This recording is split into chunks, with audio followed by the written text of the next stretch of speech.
Welcome to R Sharma math classes. आज हम class 10 कक्षा 10वीं में सब्जेक्ट में गणित में हम चैप्टर फर्स्ट लेके आ रहे हैं रियल नंबर, जिसका नाम है वास्तविक संख्याएं। एक्सरसाइज 1.1 में स्टार्ट करने से पहले आज हमने अपना टॉपिक फर्स्ट जो एग्जाम्पल है कई बार मोस्टली सीबीएसई में जो आया हुआ है लगातार परीक्षाओं में, उसको स्टार्ट करने जा रहे हैं। संख्या 4n पर विचार कीजिए, जहां n एक प्राकृतिक संख्या है। जांच कीजिए क्या n कोई ऐसा मान होता है जिसके लिए 4n अंक शून्य पर समाप्त होता है। तो अभी हम देखेंगे 4n अंक संख्या लेते हैं, इसके टुकड़े हम फैक्टर करते हैं 2 × 2 और उसकी पावर n, तो 2 की पावर 2 की n। तो हमने अंक गणितीय आधारभूत प्रमेय द्वारा अभाज्य जो इसके फैक्टर किए 2 × 2 में किए, जो कि हम 5 के रूप में नहीं मिलता है। तो इसके लिए हमने स्टेटमेंट रेडी किया है। यदि किसी n के लिए संख्या 4n शून्य पर समाप्त होता है होगी, तो वह 5 से भी क्या होनी चाहिए, विभाज्य यानी भाग होनी चाहिए। अर्थात इसका अर्थ है 4n के अभाज्य गुणनखंड में अभाज्य संख्या 5 आनी चाहिए। क्या आनी चाहिए हमारी 5, परंतु ऐसा नहीं है, यह संभव नहीं है। 4n की पावर जैसे ऊपर देखा 2 की पावर 2 की n में आती है। इसी कारण 4n के गुणनखंड में केवल अभाज्य गुणनखंड संख्या केवल क्या आ रही है हमारी 2 ही आ रही है, या 2 आ सकती है।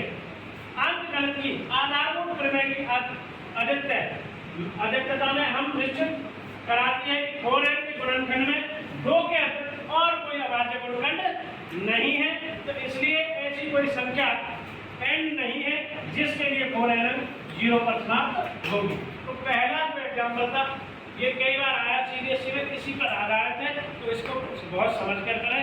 अब अंक गणित की जो आधारभूत में है यानी फंडामेंटल अर्थमेटिक, और इसी क्वेश्चन से रिलेटेड है। तो आइए नेक्स्ट क्वेश्चन जिसमें हम एचसीएफ और एलसीएम करने जा रहे हैं, उससे पहले उदाहरण ढूंढेंगे। संख्या 6 और 20 के अभाज्य गुणनखंड विधि एचसीएफ और एलसीएम ज्ञात कीजिए। 6 के एलसीएम विधि से हम करेंगे गुणनखंड जो विधि होती है 2 या 6, तो 2 × 3 6 आ गया।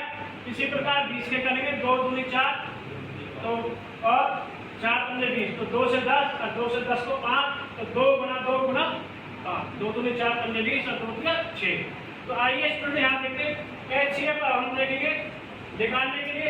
एचसीएफ क्या होता है? एचसीएफ संख्याओं में प्रत्येक अभाज्य गुणन की सबसे जो छोटी घात होती है, यानी छोटी घात होती है उसका गुणनफल। तो यहाँ सबसे छोटी घात दोनों में जो कॉमन है वो क्या है हमारी 2 है। इसलिए 6 और 20 का जो एचसीएफ है तो 2 आ रहा है। एलसीएम क्या होता है? संख्याओं में संबंध प्रत्येक अभाज्य गुणनखंड की सबसे बड़ी घात का गुणनफल।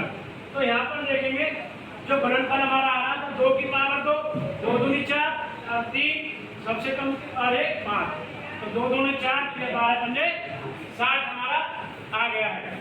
अब एक हम इम्पोर्टेंट जो नियम कराने जा रहे हैं एचसीएफ और एलसीएम के बाद, किन्हीं दो धनात्मक पूर्णांक ए और बी, जैसे हमने 6 और 20 को लिया था, एचसीएफ ए और बी का गुणा में एलसीएम ए और बी बराबर होता है 2 धनात्मक पूर्णांकों का गुणनफल ए और बी।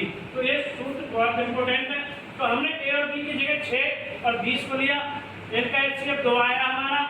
इसी प्रकार एलसीएम 6 और 20 को रखा, इनका जो एचसीएफ 2 आया था, एलसीएम कितना आया हमारा 20 आया है। 6 × 20 कितना होता है 120। अब ए और बी 2 धनात्मक पूर्णांक है 6 और 20, तो उनका जो मल्टीप्लिकेशन है वो भी कितना आ रहा गुना हमारा 120। तो इस प्रकार ये हमारा सिद्ध होता है कि भाई किन्हीं दो धनात्मक पूर्णांक ए और बी के लिए एचसीएफ ए और बी का गुणा में एलसीएम ए और बी का बराबर होता है ए और बी उन धनात्मक पूर्णांक के गुणनफल के द्वारा। आज की वीडियो के माध्यम से हमने क्लास 10 सब्जेक्ट मैथ में चैप्टर फर्स्ट वास्तविक संख्याओं में एक्सरसाइज 1.1 के अंक गणितीय आधारभूत प्रमेय थ्योरम के बारे में और एलसीएफ और एलसीएम को क्लियर किया है, जिसके माध्यम से हमने एक जो उसका सूत्र है एचसीएफ और एलसीएम का गुणा करके ए और इंटू बी को उसको क्लियर किया। तो देखेंगे आगे। थैंक्स फॉर वाचिंग आर के शर्मा मैथ क्लास। इसी प्रकार नेक्स्ट वीडियो में मिलते रहेंगे।